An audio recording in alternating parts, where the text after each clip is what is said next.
I like the holidays in New Orleans. Of course, there's always Halloween. Does anybody still go to the haunted house in the city park? You know, the real scary part about that was the prisoners. They were the scary people. Do they still have the train that runs in City Park?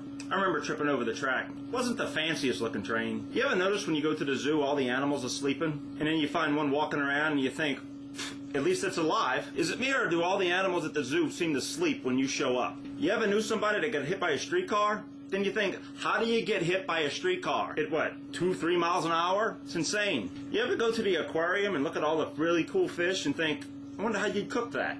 Kind of same with the zoo. You walk around and look at the animal and go, I wonder what that tastes like. What does cockatiel taste like? I'd barbecue it. The fun part about Christmas is when you go down to City Park and you see the Christmas lights. Because the first thing you think is, Jesus Christ, there's a lot of goddamn lights. And then for some reason, you always focus in on a couple ones that are burnt out. And you feel like you should ought to tell somebody and say, you know, that one's burnt out. Then you go home and try to do your Christmas lights and you think, after one string, screw this. This is bullshit. Yeah, a friend of mine went down there and he called me up and he said, you coming down to the Christmas lights down in City Park? I said, I don't think so. And he said, no, you ought to really come. It's fun. You know, they lights and they twinkle and they do all the fun stuff. So I'm like, okay, we'll go ride through. 3 hours waiting in line. You drive through. And, yeah, it's a bunch of Christmas lights. And you think, Jesus, that's a lot of goddamn light. Halloween stuff out in July. Then you go buy your Halloween stuff, Christmas stuff up. Then when Christmas comes around, they got Easter stuff up. Then when the Easter stuff's up, they got 4th of July stuff up. I don't know what holiday it is. Can't they just do it and put each one out at their own time? You ever notice you find the most parking spots when you don't need to park? You ever go to an R-rated movie and notice the old couple next to you and feel so awkward when there's a sex scene or they curse a lot? They laugh. So it makes me feel comfortable. Why is it we get excited when the blimp flies around? But it's never the good year. It's always that MetLife with Snoopy. It's like, oh, look, Snoopy. Isn't that cool? I wonder if when the blimp decides to crash and that little scroll thing on the side, if they write, we're about to crash, we're about to crash, at least they'll let you know. You ever look at the planes flying overhead and wonder where people are going? Nothing says Christmas like 80-degree temperature. You gotta love it.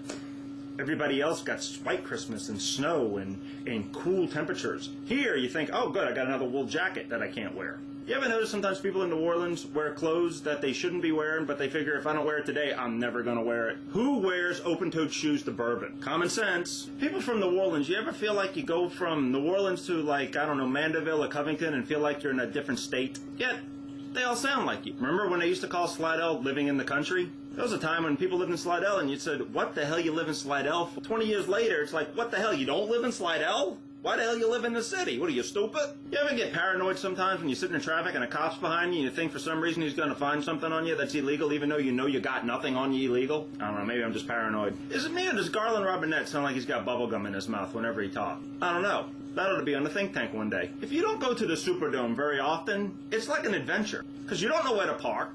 It costs $1 million. And, you don't know where the hell you're at. You ever go on North Broad and see the prison and you look at the really pretty picture the prisoners painted?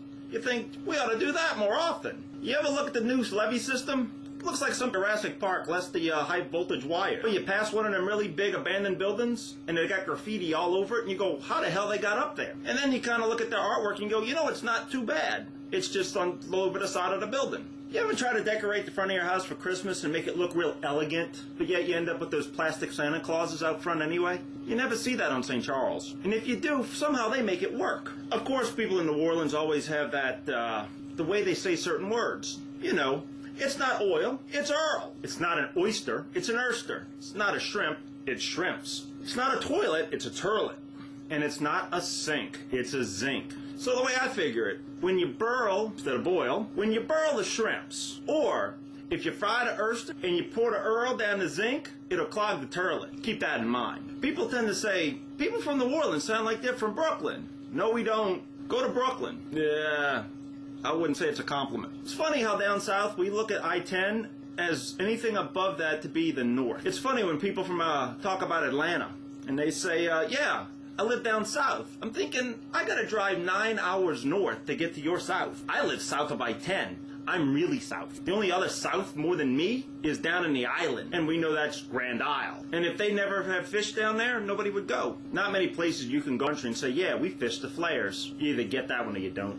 If we got so many oil companies down here working, how come our gas is so expensive? How come when you go to most gas stations, the air filler thing is broken all the time? I think at a gas station, when they make the extension cord for your airline to fill your tires up, I think they make it 2 feet too short on purpose. Why is it whenever you go down St. Claude, the train and the bridge every freaking time? I don't care if you missed your turn, you gotta turn back around. For some reason, the bridge and the train's gotta come right back. You think, I'm just gonna run to the store. It's just right over the railroad tracks. Sure enough, you catch me. You buy your stuff at the store, you come back, you catch the train. But we bring that much stuff into the city. Because every time I go to the store, they seem to always be out of everything I'm looking for. Don't you hate when you go to the store and they got all the baskets and they're all smashed together and you can't separate two and you feel weak? Then you finally get one loose and the old lady comes by and you kind of feel bad for her because you know she can't get one, so you give her yours and then you're back to square one and you're having to pull all the baskets apart again. You think, I ought to get a job here just separating baskets. You ever notice when you're leaving a store and you're worried about the little detector going off that you feel like it's a prison break? Then it goes off and it's like, oh my God, I'm going to jail. Wait a minute, I paid for my CD.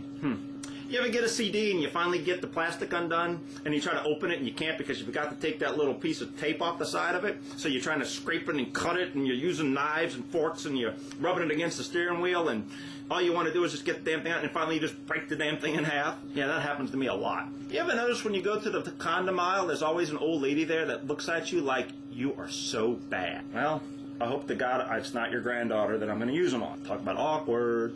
You ever go to the store and somehow you end up on the Tampax aisle and you don't know whether to walk all the way to the other end or turn around quickly and exit the aisle? Or just sometimes you just figure, I'll look for something. You ever been to the store and there's a pile of apples and you see the really nice one, so you grab it and you all like roll onto the floor? It's like, okay. Why do people thump the watermelons and all that? I still don't know, and when I ask them, they don't know why they do it either. Oh, it's to know if they're ripe. Okay. Why is it more offensive to mess with somebody's crawfish boil than to call their wife fat? Oh yeah, I know she's fat, but goddamn, don't touch my freaking boil. Add salt. What are you, stupid? What are you, crazy? I'm the best crawfish boil in the state of Louisiana. Are you? Okay.